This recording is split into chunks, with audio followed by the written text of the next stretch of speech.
नमस्कार। पिछले वीडियो में मैंने आपको जमींदार की कन्या की ईश्वर भक्ति के बारे में बताया कि किस तरह से प्रभु उसकी आवाज़ सुनकर दौड़े चले आए। उसकी एक सहेली थी, वह थी राजा की कन्या। समय पाने पर उसका भी विवाह एक सुयोग्य पात्र से कर दिया गया। उसका भी बहुत बड़ा राज्य था। जब वह चली तो अपने साथ ठाकुर जी को लेकर जा रही थी।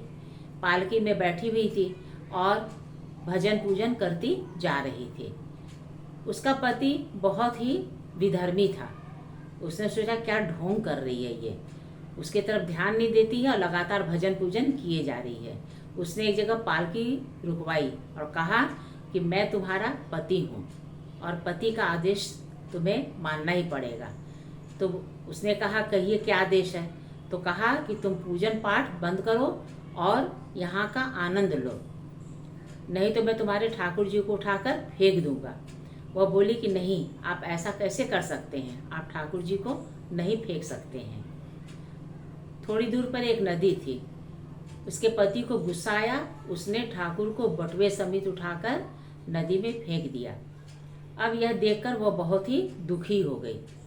उसने ससुराल पहुंचकर खाना पीना छोड़ दिया और निरंतर रोती रही। उसके सास ने समझाया, ससुराल वालों ने समझाया, लेकिन वह किसी भी तरह नहीं मान रही थी।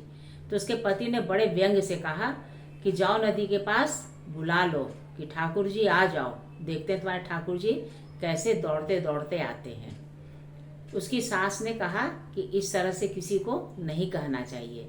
उसने राजा की कन्या को बहुत ही समझाया, किंतु राजा की कन्या ने जल और अन्न ग्रहण नहीं किया था। उसने कहा कि जब तक मैं अपने ठाकुर जी को भोग नहीं लगाऊंगी तब तक मैं अन्न और जल का ग्रहण नहीं करूंगी।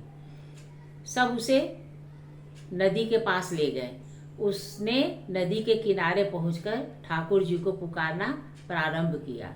जब ठाकुर जी को पुकारना प्रारंभ किया तो कहते हैं कि ठाकुर जी बटुआ समेत वहां आ गए और उन्होंने राजा की कन्या को उठाकर अपने हृदय से लगा दिया और कहा, पुत्री तुम निश्चिंत रहो, तुम्हारे घर के सब लोग मेरे अनुयायी रहेंगे। और कहते हैं कि उसी दिन से सभी भक्त हो गए और उसके घर में सभी भगवान श्री कृष्ण की पूजा करने लगे।